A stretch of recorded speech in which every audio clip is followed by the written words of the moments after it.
Good morning, everybody, or afternoon or evening, depending on what time it is where you are. My name is Don Mucci. I'm with Arthur J. Gallagher. I'm the broker for your all's employee benefits. Welcome to June 2024 to May 31st, 2025. I'm going to briefly just take you through the renewal options that you have this year. As a reminder, you all will be selecting your benefits on a portal. It's called Employee Navigator. And there's booklets here as well, and I'm going to just kind of use the booklet as a reference. As we did last year, we have two health plans, a high deductible health plan and a copay plan.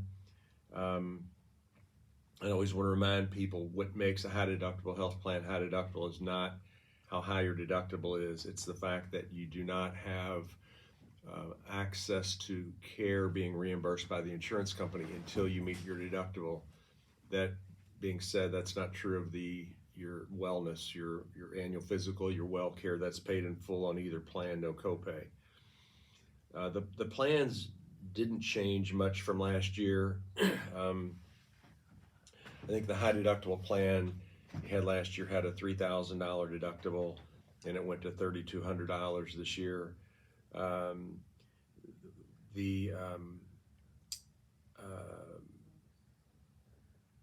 On your copay plan, the biggest change is they're waiving your copays for children under age 19. So for your primary care visits, those are now paid in full. But going back to the two plans again, your high deductible plan is a $3,200 deductible. It provides 80% coverage after the deductible, and you pay 20% until you hit a $6,000 out-of-pocket maximum. If you have dependents on the family, it's ×2 for those with dependents, so 2 deductibles and 2 out-of-pocket maximums. As a reminder, those that choose the high deductible plan with the HSA are eligible to contribute money into a health savings account, which is a way to pay your medical expenses with pre-tax dollars. That's done because if you, for example, pull $100 out of your paycheck and put it in this bank account, your paycheck's not going down $100 because you're not taxed on that extra $100. You're not taxed on that $100 as income. So your paycheck might go down $70, but you've got all $100 with which to use to pay for your medical expenses. The copay plan, again, with copay plan, you can go to the doctor. The deductibles, the copays on the copay plan are $30 for a primary care doc and $60 for a specialist. Again, it's waived for children under 19. You have an urgent care copay of $30. There's a on the emergency room, and this is this may be a change. You're always discouraged from using the emergency room, and the way they discourage you on the copay plan now, you have not only to meet your $2,500 deductible first, there's also a $500 copay, which is waived if you're admitted to the hospital, but if you're not, it's going to cost you $500. So why do they do that? They do that because they want to encourage you to use urgent care centers and go to your primary doc, use virtual visits on your phone because it costs a whole lot less to the insurance company, and it costs you less as well. As a reminder, with Anthem, you're staying with Anthem, they've got tier 1 and tier 2 pharmacies. One of the other changes is that the difference between a tier 1 pharmacy and a tier 2 used to be $10 per copay. They've increased that to $15. So I think it's Walgreens and Rite Aid are your tier 2 pharmacies. The others are tier 1. So the 10, 35, 70 would stay the same if you're using Kroger's or other tier 1 pharmacies. In the booklet, you can see your rates and on Employee Navigator, when you enroll, you can see your cost per plan, per paycheck.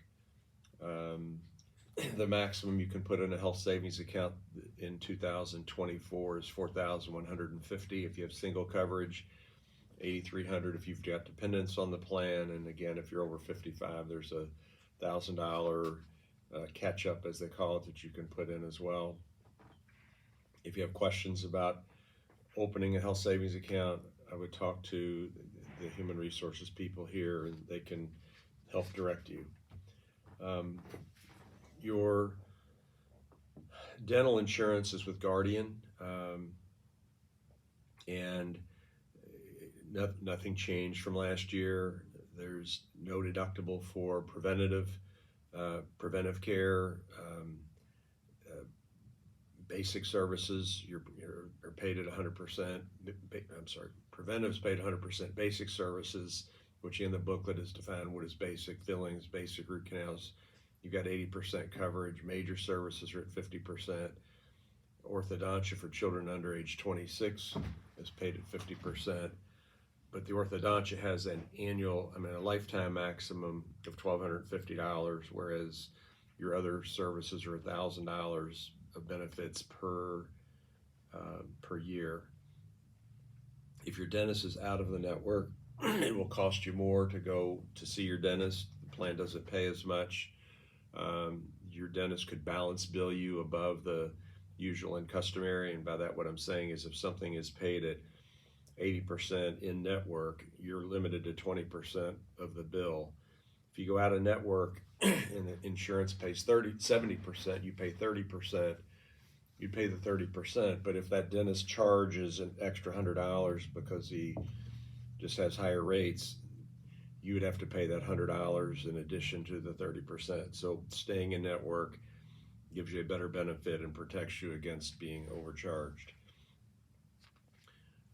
The dental insurance is paid for by the company. It doesn't cost you anything. Vision insurance is offered. There's a $20 copay for an exam every 12 months and a $20 copay for your materials. And you can get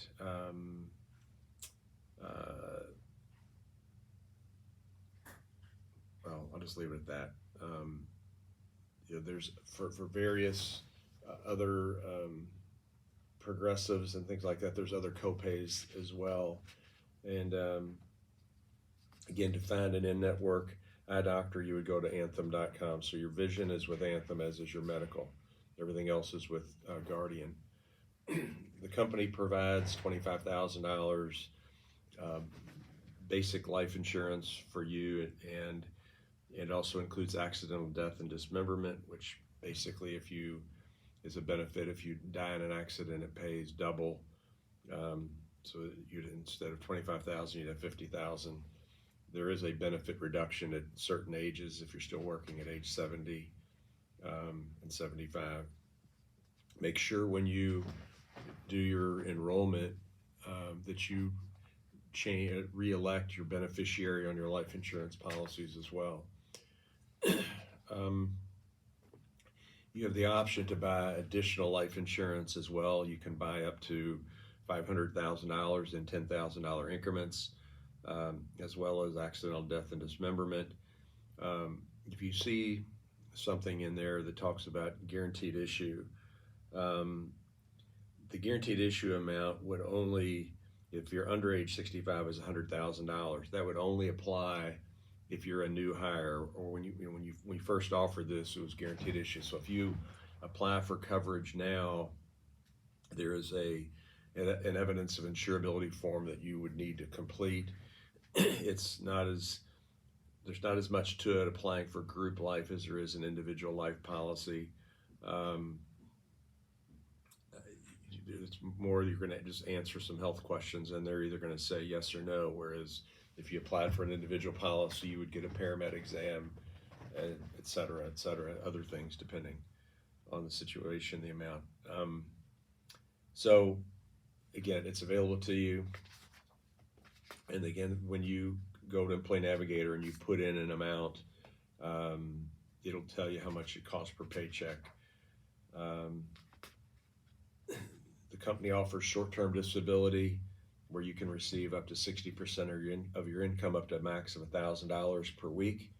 It does have a 14-day, we call it a waiting period. You may think of it as a deductible. In other words, benefits start on the 15th day and they continue for 11 weeks.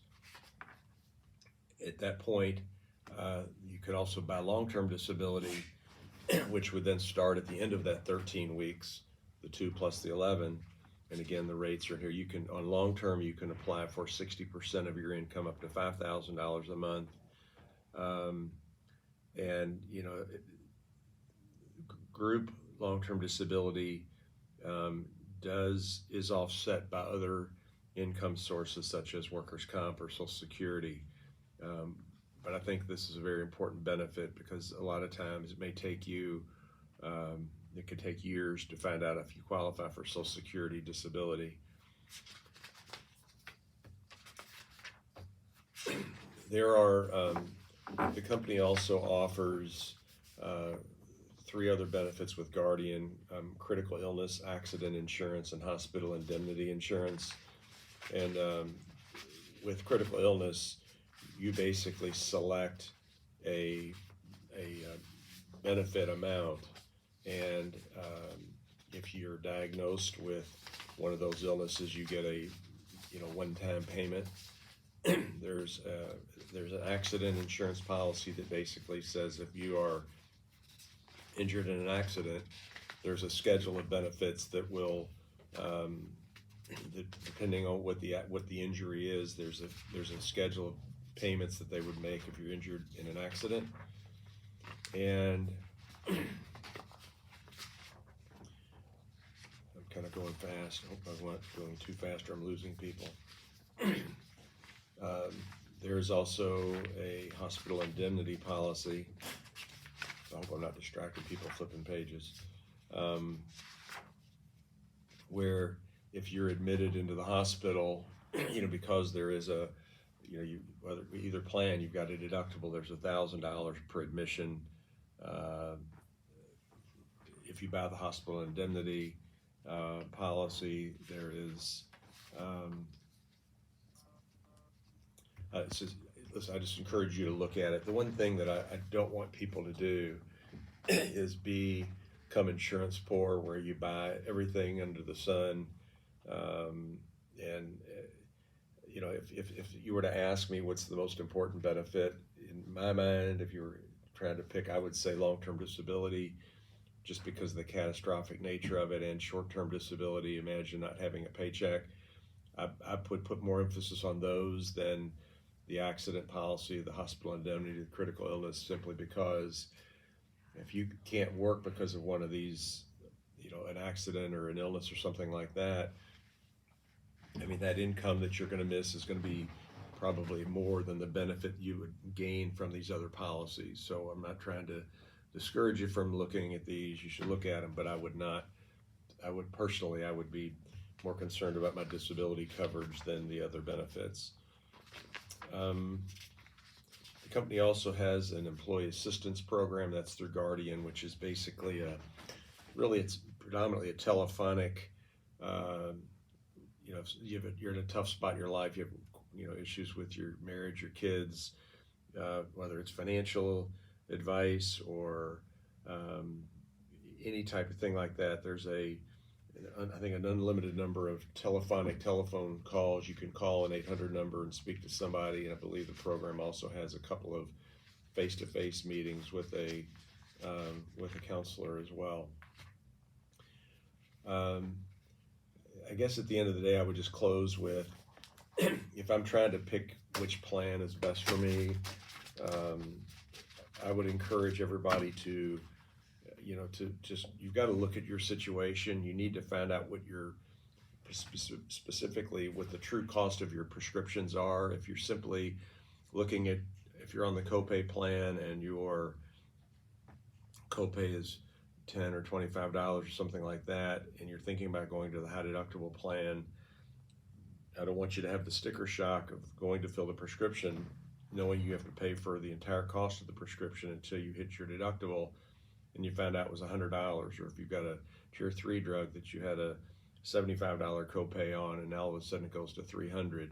So you'd want to do your homework. I'm not trying to discourage you from going to the high deductible plan, because it does allow you to pay your medical costs with pre-tax dollars if you've got the discipline and the ability to contribute money to the health savings account. I think that's all I've got for just a quick overview. If you all have questions when you get into your enrollment, y'all can call me. Probably have to leave me a voice message at work at 502-415-7015. And I appreciate the opportunity to speak with y'all this morning, and have a great May and healthy 2024. Thank you.